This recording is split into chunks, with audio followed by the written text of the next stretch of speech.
자, 오늘은 마태복음 13장에 예수님의 비유, 마태복음 13장의 비유의 마지막 비유입니다. 제목으로 말하면 바다에 친 그물에 관한 말씀인데요. 자, 한번 볼까요? 마태복음 13장의 비유가 총 여러분 몇 개가 나오냐면요. 7개가 나옵니다. 첫째는 무슨 비유죠?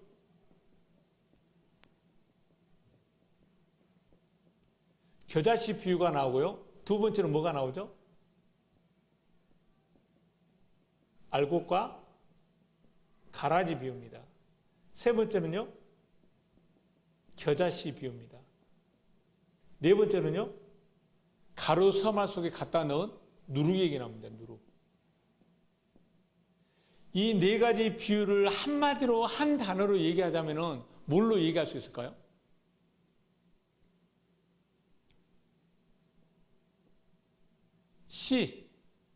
씨.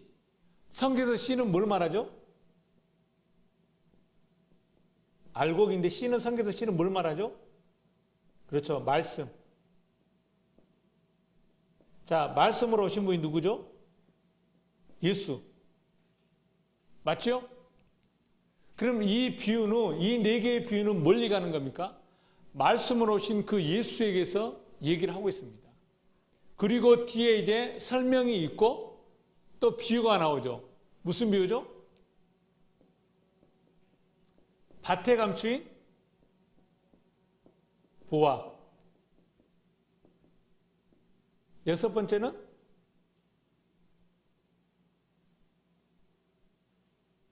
값진 진주. 진주를 발견하는 장사. 근데 자, 밭에 감추인 보화와 진주를 발견한 장사의 핵심은 뭐죠? 팔고 산다는 거예요. 자기의 모든 소유를 팔고 산다는 게 핵심입니다. 그래서 이 두 가지 비유에 등장하잖아요. 그래서 팔고 사는 건 뭘 말한다 그랬죠? 예수 그리스도의 죽음과 성령의 오심. 그걸 값을 주고 산다고 얘기합니다. 그러니까 하나님이 우리를 구원하시기 위해서는 예수 그리스도가 십자가에 죽고 그걸로만 끝나지 않고 반드시 그리스도가 우리 안에 말씀으로 오셔야 되는, 오는 데까지 얘기를 하는 겁니다. 그럼 이거 두 개는 누구 얘기하죠? 그리스도 얘기를 하는 겁니다. 그래서 이거 두 개를 가리켜서 잠정적으로 얘기를 하자면 모세 옥떡 5개하고 물고기 2마리로 말을 할 수 있고, 어차피 이 4개의 계명은 구약의 10계명을 나누면 하나님 5계명이 나뉘잖아요. 그러니까 5개의 계명은 또 5개 계명을 설명하고 있기 때문에 그 5개의 계명이 신약에서는 4개로 집약됩니다. 그러니까 모세오경과 떡 2개, 이른비와 늦은비, 예수와 그리스도. 그러면 오늘 이제 보고자 하는 7번째 비유의 핵심은 뭐죠? 종말입니다. 다시 말하면 심판. 심판이 어떻게 이루어지죠? 바다에 그물을 쳤는데 그 그물에 물고기가 걸렸어요. 그래서 이 여부가 올라와가지고 어떻게 하죠? 좋은 것은 담고 안 좋은 것은 버림으로 인해서 세상 끝에 대한 종말을 설명하고 있는 겁니다. 그래서 바깥에 이를 갈며 슬피 우는 있다라는 이 종말로 얘기가 끝나게 됩니다. 그게 바로 오늘 바다에 친 그물입니다. 이거 그냥 단순히 고기 몇 마리 잡아가지고 맛있는 매운탕 끓여 먹으려고 그물을 치는 게 아니에요. 이 이야기가. 그러니까 오늘부터 시작되는 이 비유의 말씀은 저 종말론, 그러니까 종말론이라 붙이긴 좀 그렇고, 종말이라는 이렇게 좋고 나쁨, 하나님의 창고에 들어가냐, 하나님의 창고에 들어가지 않냐라는 여기에 대한 설명을 우리에게 하고 있는 구절이 이 비유의 말씀입니다. 그러니까 잘 들어야 됩니다. 잘 들으시겠죠, 물론. 본인이 영생, 다시 말하면 그 하나님의 영생에 관해서 정말 갈급하고 그 천국이 정말 소유하고 싶다면 천국의 소유라고 말하면 좀 오해가 될 수 있어요. 그 천국이 자신 안에 임하기를 원한다면 정말 우리는 말씀을 어떻게 들어야 되죠? 주의 깊게 잘 들으셔야 됩니다. 오늘 말씀에 먼저 알아야 할 것은 먼저 바다입니다. 바다에 관해서 우리가 이 비유를 잘 알지 못하면요, 우리는 시작부터 잘못 이 말씀이 풀려질 수 있습니다. 주변 여러 곳에서요, 이 성경의 비유를 풀이하는 곳이 있습니다. 근데 그들의 비유 풀이를 저도 들어보면요, 그들의 비유 풀이는 이렇습니다. 여러분, 원숭이 똥구멍은 어떤가요? 빨개. 그 빨간 것은 다 뭐죠? 사과. 그 사과는 또 다 맛있어. 그 맛있는 것도 다 뭡니까? 바나나. 바나나는 또 어떠죠? 다 길어. 긴 것은 뭐죠? 기차. 여러분, 빨갛다고 해서 모든 과일이 다 사과입니까? 아니죠. 사과도 있고 또 뭐 앵두도 있고 체리도 있고. 맛있다고 다 바나나입니까? 길다고 기차는 다 아니지 않습니까? 그러니까 그들의 해석에 풀어가면은 이런 논리입니다. 그러니까 그럴싸한데 듣고 보면 어떠죠? 이거 분별이 안 되는 겁니다. 그러니까 지금 많은 곳에서 이렇게 이제 비유풀이를 하다 보니까 사람들이 또 그걸 또 듣습니다. 왜 듣죠? 아직 말씀에 분별력이 없어요. 다시 말하면 그 말씀에 대해서 정확하게 설명을 못 해주고 있다는 거예요. 그렇지, 그렇구나, 말씀이 그렇구나라는 것을 여러분 안에 이게 안 쳐지죠. 확증이 안 되니까 그런 말씀입니까? 아닌 것 같은데? 그러니까 다른 말씀 들으니까 어때요? 그런 것 같거든. 그러니까 이 말씀이 여러분에게 그렇지, 진리라면 그래야지, 이런 확답이, 확인이 여러분에게 돼야 되는 것입니다. 그게 안 되면 안 되는 겁니다. 그래서 오늘 성경에서 바다를 무엇이라고 말하고 있는가를 좀 살펴보고 오늘 말씀을 진행하도록 하겠습니다. 여러분, 사람들은 이 세상을 무슨 바다라고 얘기하죠? 고해 바다라고 얘기합니다. 뭐죠? 고통이 끊어지지가 않는 세상. 우리가 사는 이 세상은 고통이 끝이 없다라는 거예요. 분명 행복이 찾아왔지만 그 행복을 왜 불안해하죠? 언제 이 행복이 끝날지 모르는, 그 고통이 엄습할지 모르는 그 불안감 때문에 주어지는 행복조차도 누리지를 못합니다. 또 고통이 올 거기 때문에. 그리고 또 우리는 사람들이 많이 모이면 그 상태를 가리켜서 뭐라고 얘기하죠? 인산인해를 이뤘다 얘기합니다. 사람의 수가 산을 이루고요, 사람이 얼마나 많은 그 사람의 수가 바다와 같이 수많은 무리가 몰려있다는 사실을 인산인해라고 이야기합니다. 바다라는 이름은 우리가 생활 가운데 많은 비유를 자리 잡고 있는 것이 사실입니다. 그렇다면 여러분들은 바다 그러면 뭐가 생각나시나요? 바다. 몸매가 되신 분들은 해수욕장에 생활할 수도 있고, 회를 좋아하시는 분은 회가 고기를 좋아할 것이고 여러 가지가 좋아하겠지만요, 성경에서의 바다는 이렇게 이야기합니다. 자, 성경에서 말하는 바다를 좀 설명해 보도록 하겠습니다. 먼저 이 바다라는 단어가 제일 먼저 등장하는 곳이 어디 있는 거 보니 창세기 1장 2절입니다. 창세기 1장 2절 우리 한번 볼까요? 창세기 1장 2절입니다.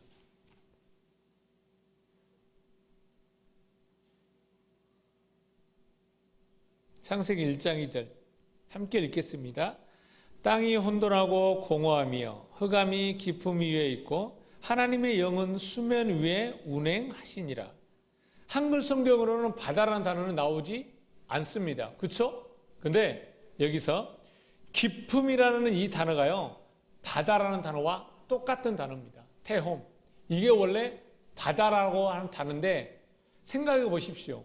천지가 1장 3절부터 빛이 있고 천지가 창조되는데 바다라는 말이 1장 2절에 있어버리면 이건 어떻게 되는 거죠? 하나님의 천지 창조가 무색해집니다. 그러니까 이것을 바다로 해석하지 않고 기품이라고 해석을 해놓은 것 같습니다. 번역가가.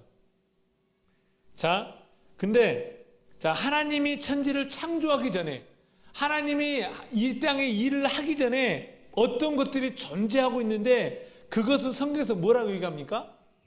우리가 이것을 좀 1장 2절을 좀 주의 깊게 봐야 됩니다. 그냥 우리는 창세기를 읽기 전에 항상 우리에게 있는 생각이 어떤 생각이죠? 하나님이 천지를 창조를 어떻게 했다고요? 무에서 유로 창조했다는 이 창조관을 가지고 성경을 보니까 무조건 없는 무에서 유를 만들었다고 얘기하는데 이건 잘못된 겁니다. 자, 보자고요. 땅이 어떤 상태로 있죠? 혼돈과 공허. 그렇죠? 그리고 기품은, 자, 기품. 이게 지금 뭐죠? 성경에서 바다입니다. 기품 위에는 뭐가 있다고요? 흑암. 흑암이 뭐죠? 어둠이죠. 일단은 흑암. 그리고 하나님의 신은 어디에 있다고요? 수면에. 물을 얘기하죠. 그러니까 벌써 하나님이 창세기 1장 3절에 빛이 있으라 뭐 하기도 전에요. 지금 뭐가 있죠? 제가 잘못했네요. 죄송합니다. 이 상관관계를 좀 이해하셔야 돼요. 수가 이게 물이잖아요. 물이 하나님의 신. 자, 땅과 바다와 물은 이미 있는 겁니다. 등장합니다. 하나님이 야 물이 있으라고 말하지 않습니다. 바다야 땅아 있으라고 말하지 않아요. 이건 바다를 하나님 창조하지 않습니다.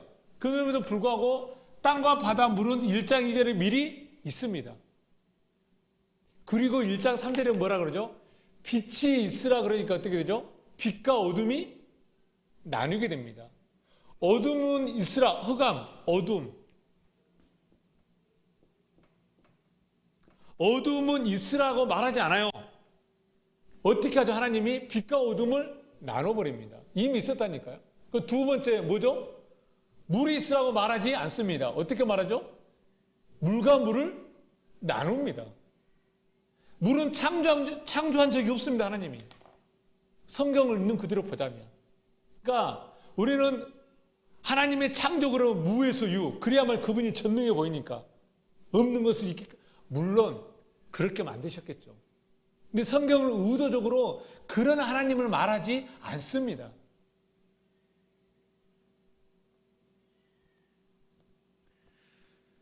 성경에서 하나님은 무에서 유의 창조를 말하지 않습니다.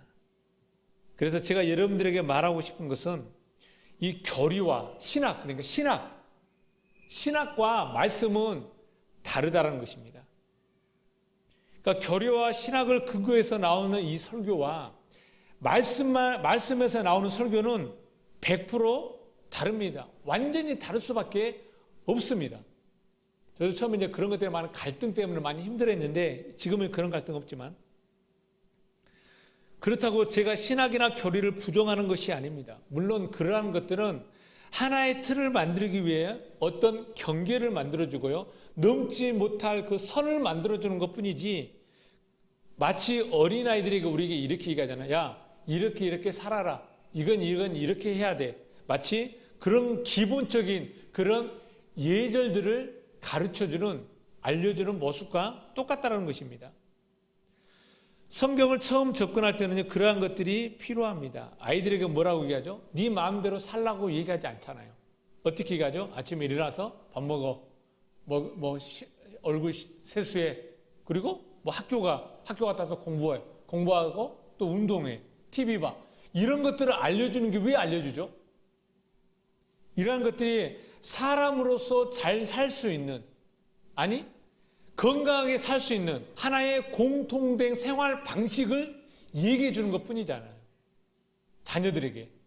물론 그렇게 잘 살아서 훌륭한 사람도 되지만, 반면에 어렸을 때 그렇게 부모에게 맨 속을 썩히던 어린이들이 나중에 더 잘 될 수도 있는 개가 천선할 수 있는, 바다에서 개천에서 영이 나올 수 있는 그런 자식들도 나오는 건 사실입니다. 그러니까 이와 같이 성경을 우리가 처음에 대할 때는 신학과 교리, 거기에 대해서 우리가 하나님의 말씀을 들을 수 있습니다. 그런데 성경을 잘 살펴보고 분별력이 생기기 시작하면 하나님의 말씀이 꼭 그렇지 않다라는 것이 느껴지기 시작합니다. 마치 뭐처럼요? 우리가 어렸을 때 부모님의 말씀을 듣고 살아올 때 어느 순간에 어떤 생각이 들죠? 부모님의 말씀이, 모든 말씀이 다 맞다는 생각이 들지 않을 때가 있잖아요. 마치 그것처럼 우리가 성경을 볼 때 말씀이 이상하네? 말씀이 왜 여기서는 이렇게 말하고 이렇게 말을 하지? 왜 두 개로 말을 하지? 이렇게 보여질 때가 있다는 것입니다. 그럴 때는 어떻게 하죠? 그때부터는 이제 본인 스스로가 그 말씀을 진리를 향해서 찾아가야 한다는 것입니다. 그런 때가 왔음에도 불구하고 계속해서 신학과 교류에서 만들어 놓은 하나님은 사랑의 하나님, 무에서 유를 창조하신 전능하신 하나님, 그걸로만 끝나버리면 우리는 초등학문 수준의 그 신앙에 머물러서 그렇게 신앙을 받아들일 수밖에 없다라는 것입니다. 그것을 성경은 이렇게 얘기합니다. 단단한 음식을 먹지 못하고 젖을 먹는 어린아이라고 얘기합니다. 히브리서 5장 12절 말씀이에요. 그러니까 여러분들이 듣고 싶어하고 좋고 도덕적이고 윤리적인 그런 말씀을 듣는 걸 성경에서는 젖을 먹는다 그럽니다. 단단한 음식은 뭐죠? 우리가 알지 못하고 깨달을 수 없었던 그 말씀을 듣는 상태를 단단한 음식. 그래서 그 단단한 음식을 먹는 사람은 뭐라 그러죠? 장성한 자.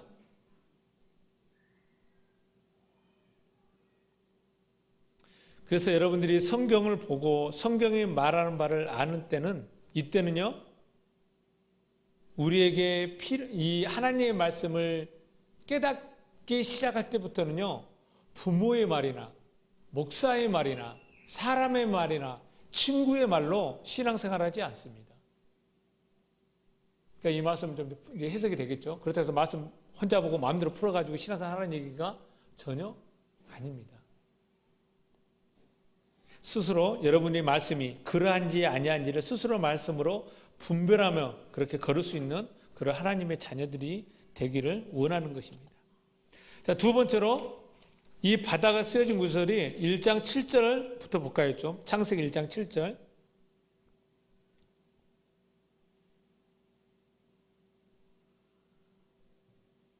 (6절부터) 볼게요. 창세기 1장 6절부터. 하나님이 이르시되 물 가운데 궁창이 있어 물과 물로 나뉘라 하시고. 자, 물이 있으니까 그 물을 어떻게 버리죠? 하나님이 윗물과 아랫물로 나누는 거죠. 물을 창조했나요? 아니에요. 물을 창조하지 않았어요. 있었어요. 물을 단순히 윗물과 아랫물로 나누니까 가운데 뭐가 생긴 거예요? 궁창. 그 궁창을 뭐라 그래요? 하늘. 그러니까 하늘은 창조한 것이 아니고 윗물과 아랫물을 나눠버리니까 가운데 궁창이 생긴 거예요. 이걸 지금 우리 눈에 보이는 파란 하늘이라고 보면 안 됩니다. 이건 그런 눈에 보이는 그런 하늘을 말하지 않습니다. 7절 하나님이 궁창을 만드사 궁창 아래의 물과 궁창 위의 물로 나뉘게 하시니 그대로 되니라. 그러니까 여기서 중요한 것은 하늘이 중요한 것이 아니라 윗물과 아랫물이 중요합니다. 이게. 그리고 1장 9절을 계속해서 볼까요? 하나님이 이르시되 천하의 물이 한 곳으로 모이고 묻이 드러나라 하시니 그대로 되니라. 자, 보자고요. 8절에 뭐라 그러죠? 윗물과 아랫물을 나누고 천하의 물을 딱 그럼 여러분 어떤 물이라 생각되죠? 천하의 물? 윗물과 아랫물? 아닙니다. 하늘, 천이 하늘이잖아요. 그게 궁창을 말하는 거예요. 궁창 아래에 있는 물이 한 곳으로 모이라는 겁니다. 그러니까 궁창 위에 있는 물은 아직 땅으로 내려오지 않습니다. 우리는 이것을 윗물이 터져가지고 뭐 이게 놓아요. 이런 물이 아니에요, 지금. 우리는 이때 그렇게 알고 있었는데 그 얘기가 아닙니다. 천하의 물, 하늘 아래에 있는 물이 한 곳으로 모이니까 어떻게 돼요? 뭐가 드러나죠? 땅이 드러나는 겁니다. 그럼 땅을 창조했나요? 아니에요. 땅은 바다에서 나온 게 뭐예요? 뭐죠? 땅입니다. 묻힙니다. 그러니까 지금 우리 전 세계에 보이는 이걸 말하지 않아요. 우리 지금 다 나눠져 있잖아요. 호주가 뭐 떨어져 있고. 그러니까 그런 얘기가 아닙니다. 창세기 얘기가 나중에 창세기 때 설명할 때 더 설명하겠지만, 그러니까 벌써 이거 지금 창세기가 우리가 생각하는 그런 천지 창조가 아니라니까요. 물론 하나님이 땅을 창조했죠. 그거 제가 부인하려고 하는 것이 아니라, 하늘 아래, 궁창 아래에 있는 물들을 한 곳으로 모이라고 하니까 그 한 곳으로 모인 그곳을 뭐라 그러죠? 이렇게 얘기하죠. 하나님이 이르시되 천하의 물이 한 곳으로 모이고 묻이 드러나시니 그대로 되니라. 10절. 하나님이 묻을 드러난 곳 물에서 드러난 곳 묻을 땅이라 부르시고 모인 물을 바다라 부르시니. 그러니까 궁창 아래에 있는 모여 있는 물을 뭐라 그래요? 그걸 바다라고 얘기합니다. 근데요, 좀 더 자세히 보자고요. 이 바다가 등장했는데 이 바다가 등장한 이곳에 하나님이요, 뭘 만들죠? 물고기를 만듭니다. 물고기를 만든데요, 그 중에서 하나님이 창조했다라는 이 단어를 창조했다는 이 단어를 사용하면서 만들어낸 종류가 있는데 그게 뭐냐면요, 이겁니다. 하나님이 바다에서요 창조했다는 게 하나가 나오는데 그게 뭐냐면 요거요. 뭐죠? 큰 물고기. 근데 이 큰 물고기라는 단어가 타님이라는 단어인데 이 단어가요 여기서는 큰 물고기로 번역됐는데 나중에는 똑같은 이 한 단어를 뭘로 번역하는 줄 아십니까? 제가 읽어드릴게요. 이 단어를요, 단어는 똑같은데요, 뱀, 용, 승냥이, 악어, 들개, 하마 이렇게 번역해 놨습니다. 여러분 참 대단하지 않습니까? 똑같은 저 단어 하나 가지고 뱀이네, 용이네, 물고기네, 하마네, 악어네. 여러분 들깨하고 하마하고 악어하고 같은 겁니까? 다르잖아요. 또 여러분 하마, 개, 악어 이게 바다에 사나요? 아니잖아요. 그러니까 바다에는요 뭔가 큰 괴물이 살고 있었다고 지금 생각한 겁니다. 그러니까 고대 신관 사상이라든가 창조설이라든가 이런 신화를 보면요 바다에는 항상 뭐가 살고 있죠? 괴물이 살고 있습니다. 그래서 신화의 바다에는 누가 살고 있죠? 포세이돈. 바벨론 신화에서는요 얌신이라는 바다가 괴물, 티아맛이라는 괴물이 살고 있고요. 유럽 신화 속에서도요 바다 속에서는 괴물이 살고 있는 신화가 있습니다. 그래서 유럽의 넷이라는 괴물 있잖아요. 바다 호수가 있는데 넷이라는 목이 긴 공룡 같은 게 가끔씩 등장한다는 그런 미스테리한 사진들이 나오잖아요. 왜? 유럽인들에게는 바다 속에는 그런 큰 호수 속에는 큰 괴물이 살고 있다는 그런 이야기가 있습니다. 그래서 그걸 근거로 항상 이야기를 하는 겁니다. 그러니까 여러분 옛날 우리 선조들도 항상 뭐를 하죠? 배를 타고 나갈 때 항상 뭘 하죠? 바다에서 제사를 지내잖아요. 왜요? 바다에는 큰 괴물이 살고 있는데 얘가 한번 화가 나면 어떻게 하죠? 바다를 막 뒤엎은다 생각했거든요. 바람도 불고 막 태풍도 몰고 와가지고 물을 다 엎어가지고 다 죽여버린다는 거예요. 그래서 그 괴물을 달래기 위해서 제사를 드린다는 겁니다. 그래서 그 하나의 바벨론 신화를 얘기하자면 바벨론 신화 속에 이 바다의 신을 뭐라 그래요? 얌신이라 그래요. 얌신. 근데 이 바다의 신을 얌신이라고 부르는데 그 괴물, 그 바다 속에 살고 있는 괴물의 이름을 뭐라고 얘기하냐면은 티아맛이라는 괴물이 살고 있다고 생각했어요. 근데요, 바벨론이라는 나라의 최고의 신의 이름이 뭐냐면은 바르둑입니다. 어디서 마르둑이라고 얘기하는데 이 바르둑이라는 최고의 신이 이 티아맛, 이 암신과 싸워가지고요, 티아맛을 반으로 잘라버립니다. 그래가지고 이 괴물의 몸을 찢어가지고 한쪽은 위로 올려가지고 하늘을 만들고 아래 찢어진 이 아래 것을 가지고 땅을 만들었다 이게. 그래서 이 바르둑이 이 티아맛의 몸을 찢어가지고 하늘과 땅을 만들었다는 창조설화가 바르둑에서 나옵니다. 이런 얘기가. 그러니까 우리가 성경을 볼 때 이런 1차적인 사건을 좀 볼 필요가 있습니다.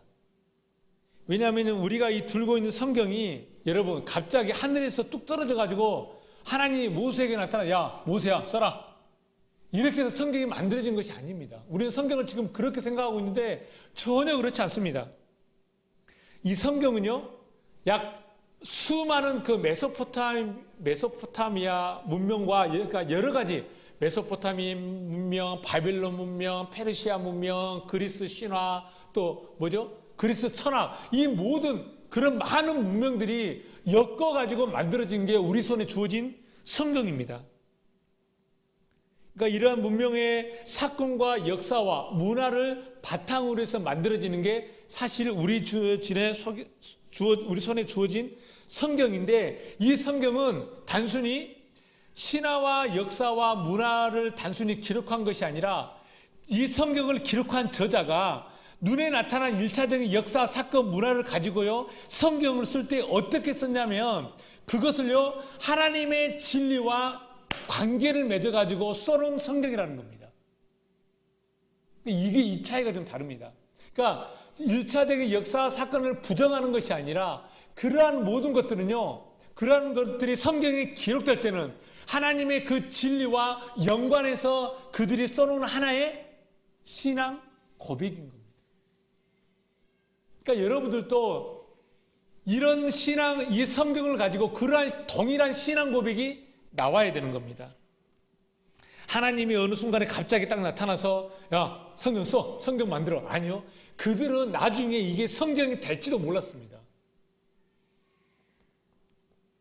그러니까 우리는 그런 것도 생각가지고 단순히 하나님 성경 줬으니까 하나님 썼으니까 하나님의 말씀이라고 얘기를 하면서 정작 그 말씀이 하나님인지를 몰라. 말은 말씀이 하나님이네 생명이네 얘기하면서 그 말씀이 왜 생명인지를 모르잖아요. 솔직히. 지금 이게. 그래서 이 바벨론 신화가 이 가나안 신화에 영향을 줍니다. 어차피 이건 뭐 한 번씩만 하면 되니까요. 더 볼까요?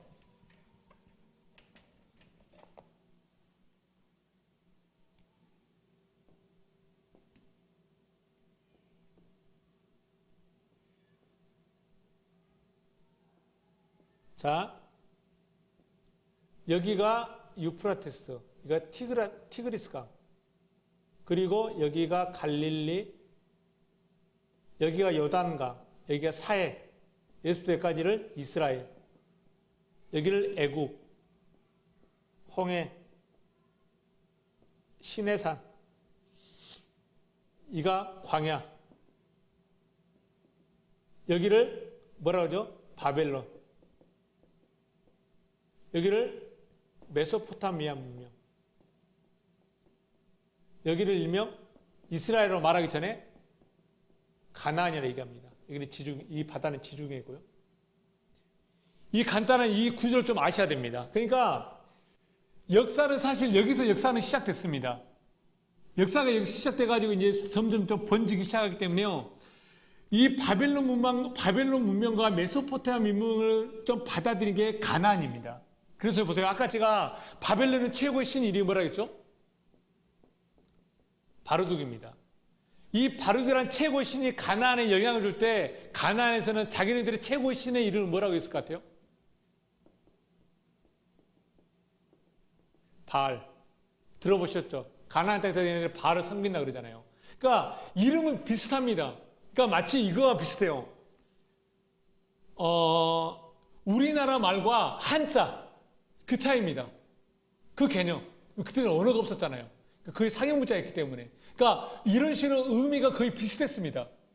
근데 이 바알이라는 것은 왜 나오냐면은 여러분 하나님이라는 이름이 히브리어로 여러분 잘 들어놓으세요. 엘로힘이라 그래. 엘로힘. 엘로힘. 이건 히브리어고 이건 한글로 음역에서 써놓은 거고요. 엘로힘. 신이라는 엘로힘. 최고의 큰 신. 최고의 신을 로힘이라 그래요. 최고의 신 그러니까 보세요.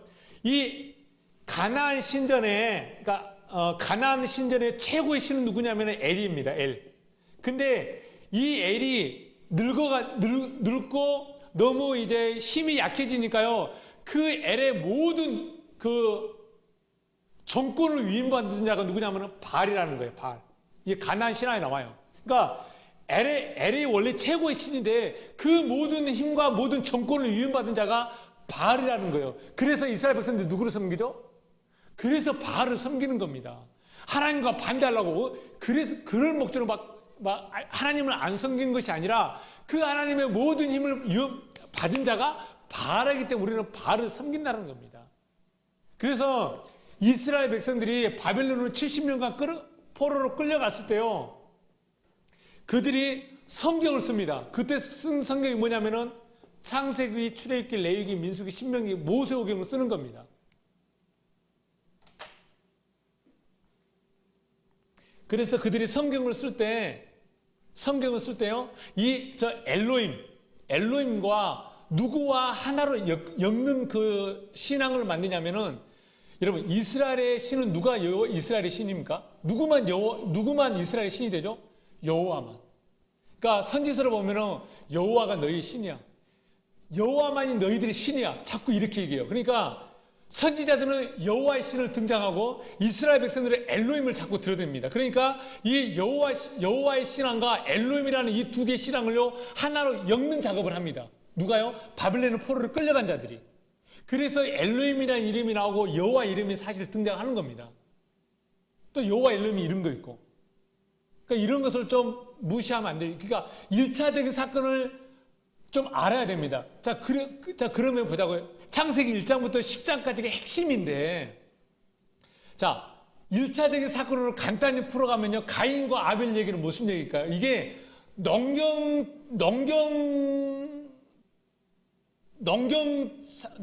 살아가는 사람하고 유목민들, 이 두 사이가, 이 사이를 얘기하고 있는 겁니다. 유목민과 농경 산업. 그러니까 우리의 당군 신화로 말하면 뭐죠? 호랑이와 곰. 여러분 그 당군 신화 진짜 있는 거 믿는 거 아니죠? 양파 묻어가지고 뭐 여자 남자 된 거. 이게 곰을 섬기는 부락과 호랑이를 섬기는 부락이 있었는데 당군이라는 애가 정치를 하는데 곰부락은 이 당군이 하는 홍익인간 정신을 받아들여요. 근데 호랑이 부족은 이걸 받아들여요? 못 받아들여요? 못 받아들이는 거예요. 그러니까 이 호랑이 부족은 어떻게 해요? 튕겨져 나가는 겁니다. 지금 이걸 그러니까 그런 우화라든가 민화라든가 신화로 그것을 얘기를 하는 거잖아요. 압축해서. 아무튼 그 얘기예요. 그러니까 가인과 아벨 얘기도 사실 그 얘기입니다. 그러면 노아의 홍수 이야기는 뭘까요? 노아의 홍수 이야기는 여기 지금 유그라테스 강하고 티그라스 강 있죠. 이게 지금 여기가요. 비가 오면 막 잠기는 거예요. 홍수가 되는 거예요. 여러분 EBS에서 위대한 바벨론이라는 다큐를 했어요. 4부작으로. 그거 보시면요. 여기가 날마다 물에 넘치는 거예요. 범람을 하는 거예요. 이 강이 넘쳐버리니까. 나일강도 넘치지만. 그러니까요. 여기를 이 메소포타미아 문명을 다스리는 왕의 최고의 덕목이 뭐냐면 그 넘치는 그 물을 어떻게 잘 조절할 것이냐라는 거예요. 왜? 물이 넘쳐버리면 농작물의 곡식이 다 습수가 다 없어져 버리니까 먹을 게 없어지기 때문에 왕이 이것을 해결을 해줘야 됩니다. 그래서 지금도 뭐 지난 정권에서 뭐 한다 해가지고 뭐 4개의 강을 했는데 지금 어떻게 되는지 모르겠지만 그래서 그 모습을 보고 무슨 얘기를 써내려가요? 홍수 이야기를 쓴 겁니다. 그 목사님은 뭐 전 세계가 홍수 물에 잠긴 거 부정하냐고 물어볼 수 있는데 그건 나중에. 그리고 또 바벨탑 얘기는 뭐예요? 바벨탑 얘기? 얘네들이 바벨론으로 포로로 끌려갔는데 바벨론으로 이걸 어때요? 완전 진짜 문명이 엄청 발달된 문명이잖아요. 가니까 탑을 쌓는데 야, 세상에 자기네들이 여기서 보지도 못한 진짜 높은, 엄청 높은 이 탑을 쌓은 거예요. 탑을 쌓아가지고 그 탑 꼭대기에서 뭐를 해요? 바르둑에게 제사를 지내는 모습을, 제사를 지내는 거예요. 가장 큰 높은 탑에서. 그러니까 그걸 보고 이스라엘 백성들이 그 모습을 보고 뭐라 했을 것 같아요? 거기까지 올라가서 거기서 하나님을 대적한다라고 설명을 하고 있는 거예요. 거기까지 올라가서 서로 엎어져서 지금 하나님을 대적하고 있다라고. 그렇게 본 겁니다, 이스라엘 백성들이. 아니, 하나님이 할 일은, 야, 뭐요? 우리 흩어지지 말자. 뭐요? 성짓자. 그러니까 하나님, 요것도 봐라. 니들 나한테 뭐, 한바탕 한번 해보자는 거예요? 하나님 들어와가지고, 한번 쳐가지고, 말 흩어져가지고. 이런 이소부와 같은 얘기가 아니고요. 그러니까 그런 1차적인 사건들에 대해서 이걸 어떻게 진리로 풀어가냐는 거예요. 진리로. 좀 저 혼자만 얘기하는 거 아니죠? 그러니까 성경이 지금 우리가 볼 때 1차적인 역사적인 사건이나 문화를 그걸 맞냐 틀리냐 그걸 증명하는 성경책이 아니라는 겁니다. 그걸 기록한 자들이 이걸 하나님과 나와의 진리로의 관계, 하나님과 나와 하나 되는 그 관계를 그 목적으로 해서 이거 성경을 썼다라는 겁니다. 그래서 보세요. 바벨론에 가니까 바벨론이 뭘 섬겨요? 해도 섬기고 달도 섬기고 별도 막 섬기는 거예요. 그러니까 이스라엘 백성들이 모세오경 창세기를 쓰면서 뭐라 그래요? 야, 우리가 비록 너희들에게 포로로 끌려와 있지만 너희들이 섬기는 그 해 있지? 너희들이 섬기는 그 달 있지? 너희들이 섬기는 그 별 있지? 우리 하나님이 만든 거야. 까불지 마.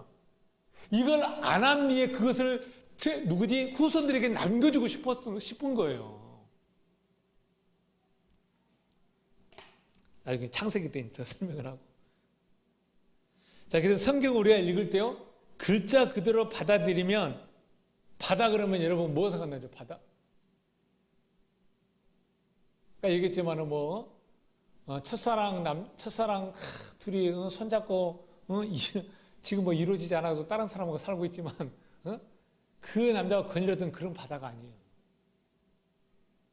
바다는. 눈에 보이는 파란 바다가 아닙니다. 물론, 그런 바다가 주는 영적인 의미들이 많아요. 사실 이제 자꾸 이걸 비유로 든다는 게 죄송하지만 세월호라든가 중국도 세월호 사건이 있었잖아요. 문제는 뭐예요? 바다는 빠지면 죽어. 여러분 강원도에 산불이 났을 때요, 이 헬기들이요, 나 그때 고등학교 때인가? 저 생각했어요. 불이 났는데 그 불을 바닷물로 안 끄고 물물로 끄잖아요. 왜 그러죠? 아니, 바닷물 옆에서 바로 헬기가 바로 가서 바닷물 갖다 부으면 되는데 왜 꼭 굴을 가라고 먼 거리 호수로 가가지고 물 여기다 부을까요? 왜 그러죠? 그죠? 왜죠? 근데 짠물을 부으면 왜 안 되죠? 만약에 거기다 바닷물을 부어버리잖아요? 그러면 거기는 황폐해져 버립니다. 소금을 뿌리면 아무것도 안 나요. 농작물 다 죽어버려요. 그러니까 바닷물은 하여튼 들어가면 죽는 거예요. 바다는 죽어. 그래서 그 바다에 누가 죽어요? 연하가 죽잖아요. 연하.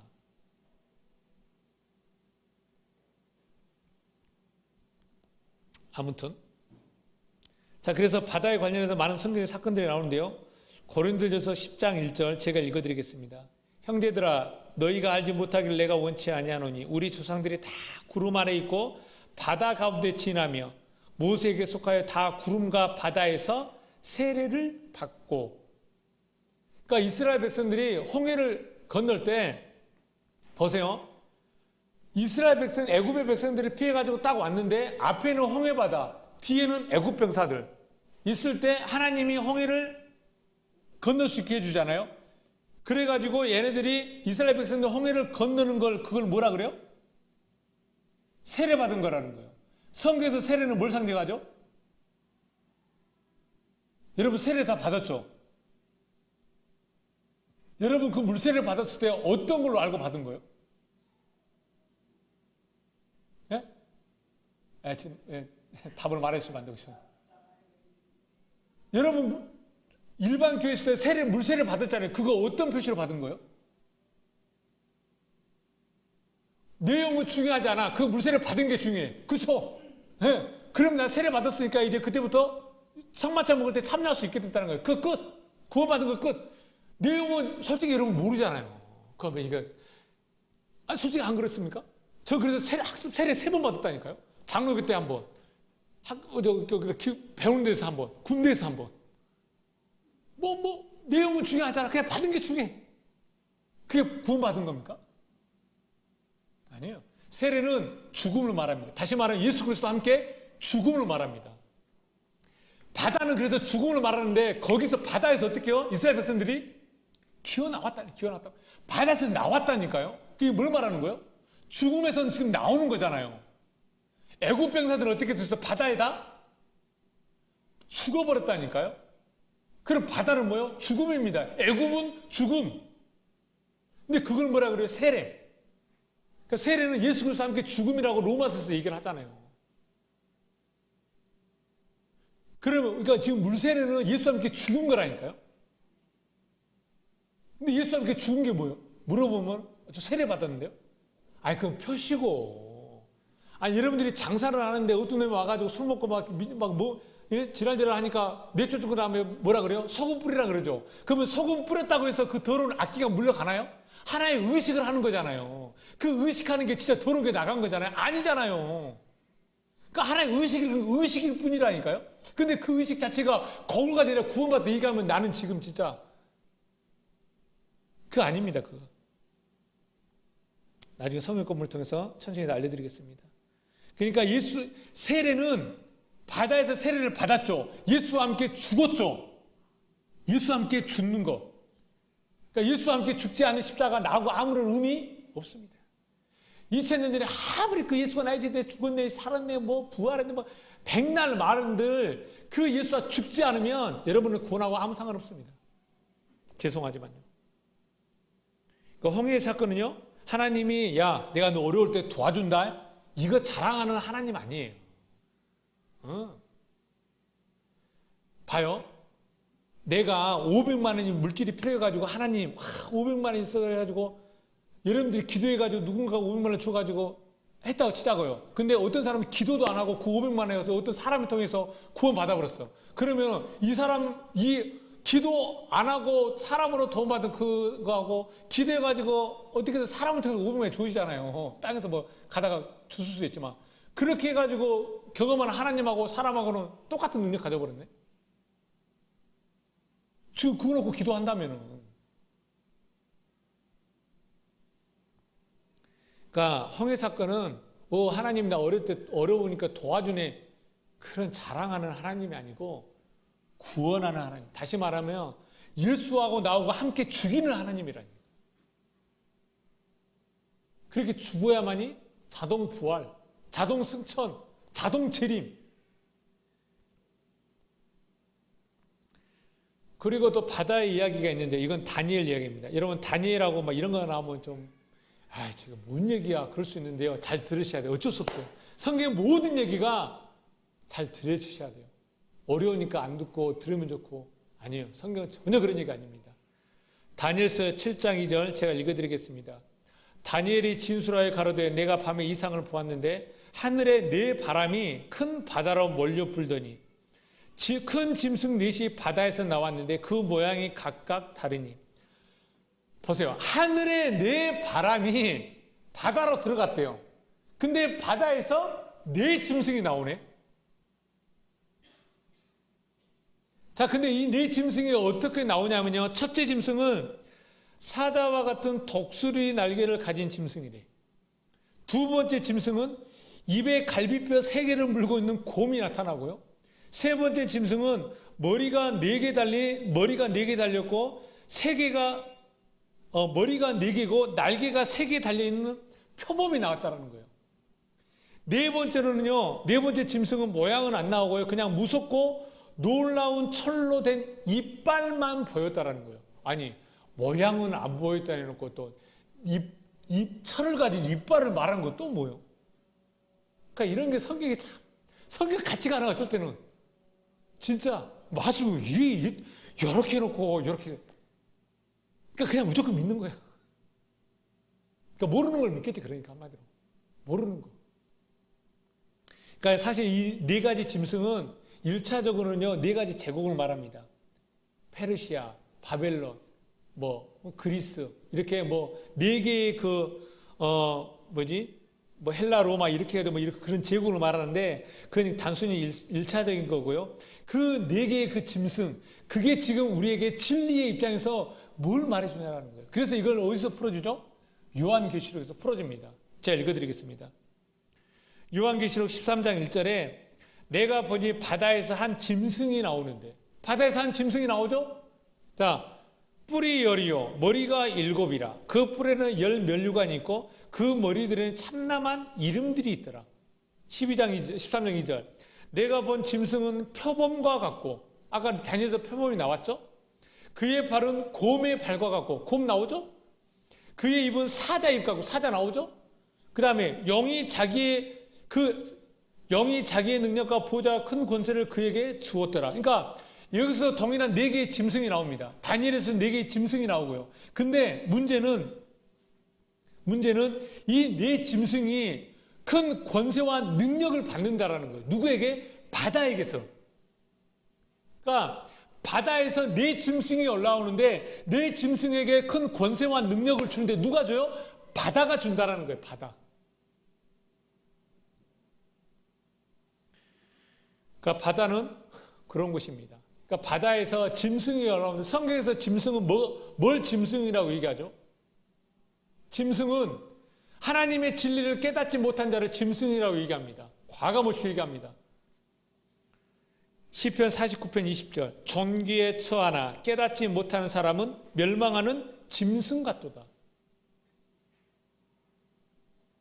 원래 사람은요, 뭘로 태어나죠? 하나님의 자녀, 존귀한 자녀를 목적으로 태어나는데 그가 하나님의 자녀로 깨닫지 못한다면 그 사람은 뭐가 된다는 거예요? 짐승. 왜 우리도 이런 말 있잖아요. 사람이 사람답게 살지 못하면 그 사람을 가르쳐 뭐라 그래요? 짐승만도 못한다 그러잖아요. 왜? 짐승도 부모를 공경할 줄 알거든. 사람이 하나님의 자녀, 이 땅에서 하나님의 자녀라는 것을 알기 위해서 태어났는데 그걸 알지 못하고 눈에 보이는 것만 급급해서 살아간다면 그게 뭐예요? 그게 짐승이지.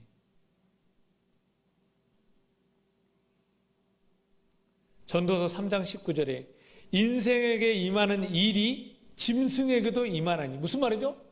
사람에게 임하는 일이 짐승에게도 똑같이 일어난다는 거예요. 이 둘에게 임하는 일이 일반이라 똑같다. 다 동일한 호흡이 있어서 짐승이 가지고 있는 호흡이나 사람이 가지고 있는 호흡이나 어때요? 똑같아요. 죽으면 끝! 사람이 우리 가지고 있는 호흡은 죽음같이 저도 죽으니 사람이 짐승보다 뛰어남이 없으면 모든 것이 헛됨이라. 사람과 짐승은 헛됨으로 끝난다는 겁니다. 왜요? 진리가 없기 때문에. 그 깨달음이 없기 때문에. 그래서 눈에 보는 짐승이 아이고 이뻐 애완경 키워도 좋아요. 근데 자기가 진짜 사랑하고 예쁘고 키우는데 그게 그 진리로 느껴지지 않으면 그건 진짜 짐승이에요.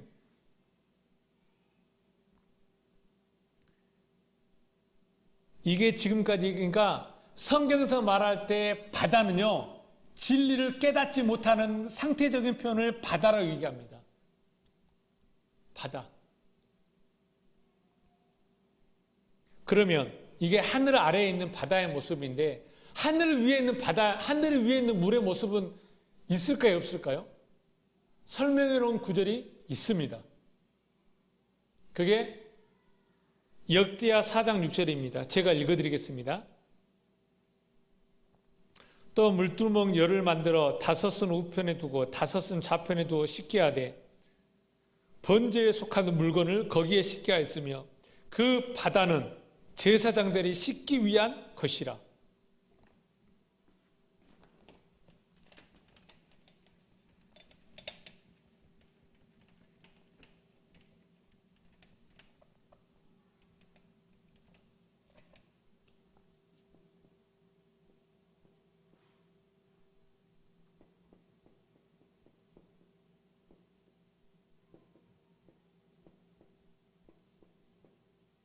이게 뭐죠? 성막이잖아요. 그죠?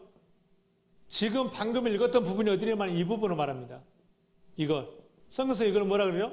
물두멍, 또 다른 말로는 놋바다, 또 바다, 번제다. 그러니까 제사장들이 여기서 제사를 지내고 여기를 들어갈 때, 여기서 섬겨야 되기 때문에 들어갈 때 어떻게 해요? 자기들의 손을 어디서 씻는다고요? 놋바다에서 씻는 겁니다.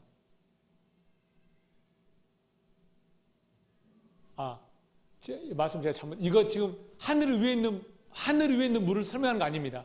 천 아래에 있는 물을 설명하는 겁니다. 자, 하늘 위에 있는 물은 나중에 요한계시록에서 유리바다로 등장하고요. 투명한 걸 얘기하고, 이건 지금 아래 바다, 천하의 아래에 있는 바다의 그 물을 의미합니다. 그러면 제사장들이 들어갈 때 이 물두멍에 있는 물을 씻고 들어가기 위해서 여기서 이 손으로 씻는데 이걸 뭐라 그래요? 놋바다라고 그래요. 바다. 그러면 바다의 역할은 뭡니까? 바다의 역할은 뭐예요? 죄를 씻는 겁니다. 더 얘기해 볼까요? 이 세상에 여러분 바다라고 얘기한다면 이 바다에 육신으로 살아가는 목적은 뭐예요?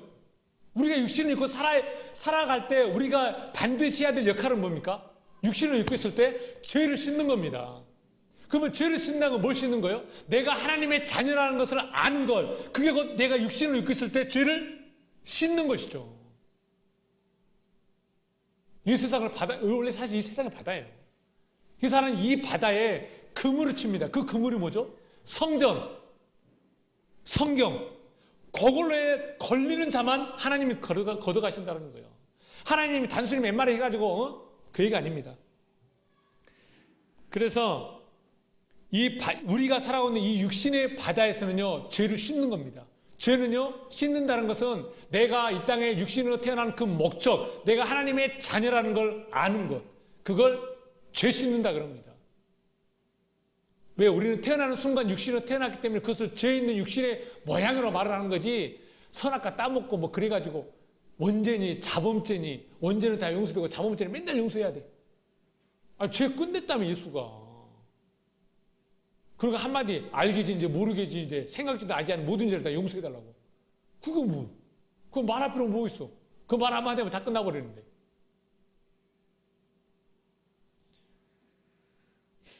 그렇다면 우리가 살아가는 이 세상, 이 바다가 부정적인가요? 아니잖아요. 얼마나 좋아요. 이 땅에서 우리가 하나님의 자녀라는 그것만 안다면 이 세상이 어떻게 고의 바다가 돼요? 자치가 기쁨이고 충만이지. 근데 그걸 모르니까 하나님의 자녀에 관심이 아니고 딴 데 있으니까 자꾸 고의 바다라고 그러고 얘기하는 거고. 근데 많은 사람들은 이 세상에 살아가면서 목적이 뭐죠? 큰 물고기 되자라는 거예요. 큰 물고기. 큰 물고기 돼서 뭐 하자고요? 많은 사람들을 통치자가 되고 싶은 거예요. 다른 사람들이 이 땅에서 누리지 못한 그 영광을 큰 물고기 돼서 한번 누려보고 싶은 거예요. 그래서 그게 부족하니까 어떻게 하나님께 기도하잖아요. 이 바다에서 큰 물고기 되려니까 좀 더 달라고. 내 몸 좀 더 크게 하고 싶고, 더 많이 가지고 싶으니까 좀 도와달라고. 그거 아닙니까? 기도의 목적이? 그게 기도예요?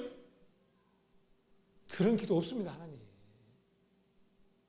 그럼 그렇게 기도 안 해도 떵떵거리면 잘 사는 사람들은 뭐요? 그래, 나중에 두고 보자. 너는 지옥, 나는 천국. 웃기고 있네. 자기가 천국 갈지도 어떻게 알아?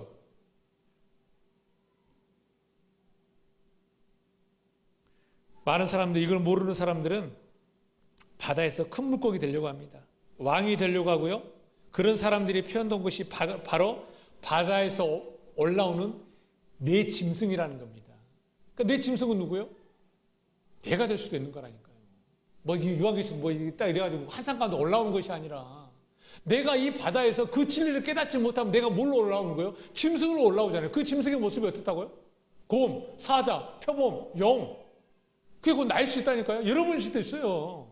성경은 지금 그걸 얘기하는 거지, 뭐 환상 보여주려고, 뭐 3D 영화 보여주는 것도 아니고 하나님이. 그 얘기가 아닙니다.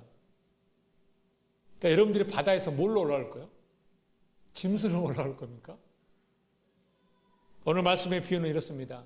바다에서 하나님이 그물을 쳐서 먹음직스러운 고기 몇 마리 잡는다는 이야기가 아닙니다. 성경은 말합니다. 너희들이 살고 있는 그 바다가 어떤 바다인지, 그 바다에서 너희들이 왜 사는지 그걸 깨닫지 못하면 우리는 다 뭐라고요? 짐승.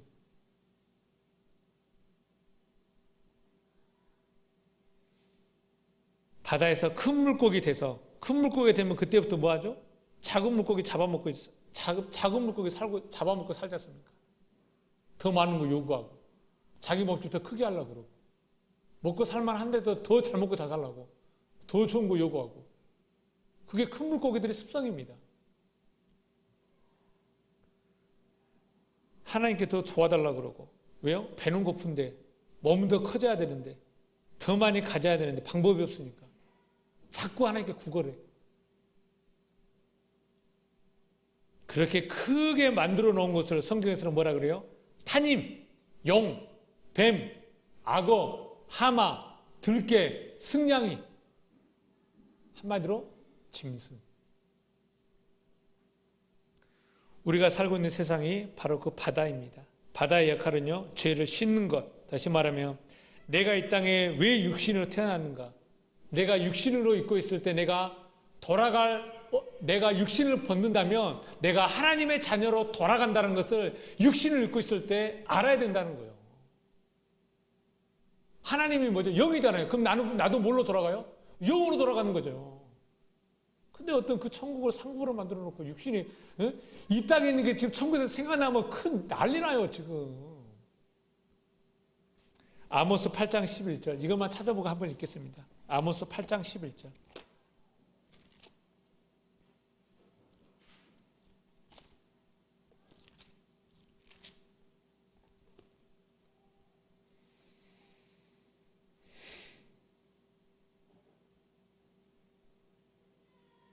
아모스 8장 11절 제가 가지고 있는 성경으로 1282페이지